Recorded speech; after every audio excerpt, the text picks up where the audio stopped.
Hey, it's Alex. Hey, now it's time for another installment of Running in the Ghetto. That's where I talk to you about things that I find that are odd or interesting or strange or out of place or normal in a place that's not normal in the ghetto when I go for a run. Today, actually, I had two. So if you notice that I'm wearing the same shirt and I'm very sweaty, the same amount of sweat, I had two things that I found interesting. This was actually the first one, and I stopped to make a second video. But this was actually the first thing that I saw is just a few blocks from my house is a church, and this church is always packed on Sunday mornings. Like the parking lot that I'm standing in, literally full of cars.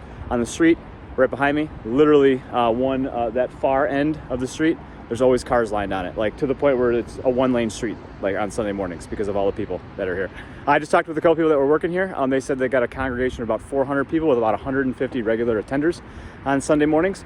As I was running past here and noticed it empty, I was reminded of my neighbor who, actually two neighbors, one on either side of me, they would go to church pretty regularly on Wednesday nights and Sunday mornings.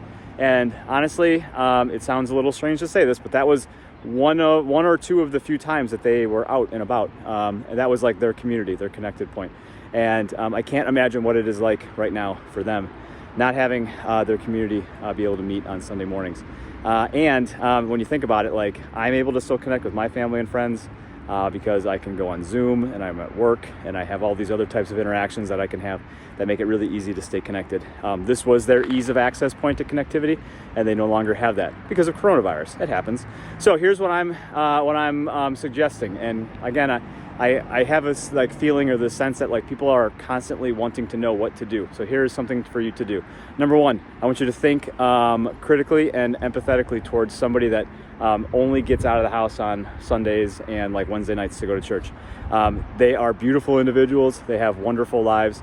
They just don't have that level of community or relationship outside of those times and those spaces. So usually they're elderly. Usually it's hard for them to get around.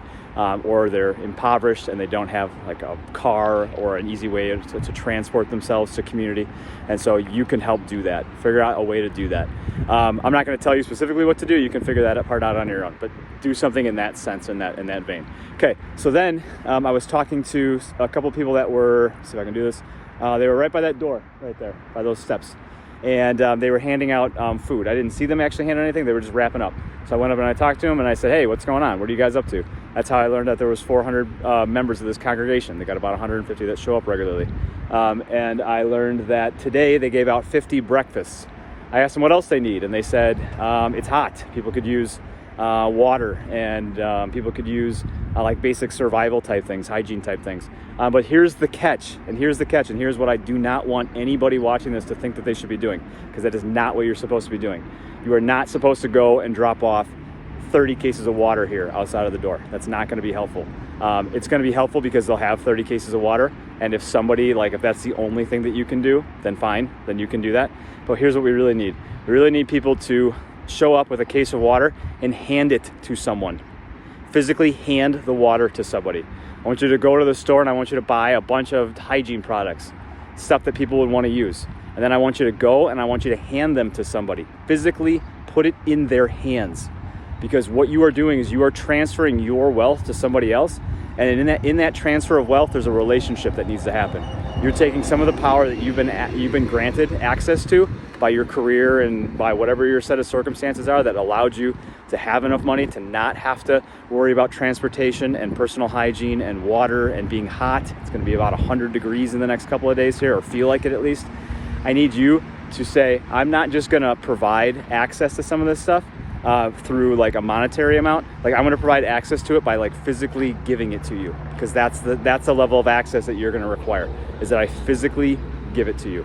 So come down here, find a place that makes sense for you based on where you're at.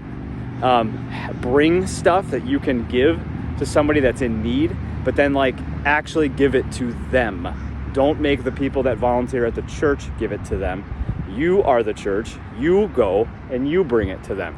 Because if you do that, then not only is the person that you gave it to changed, you are changed. You are changed because you did something helpful and beneficial for somebody else.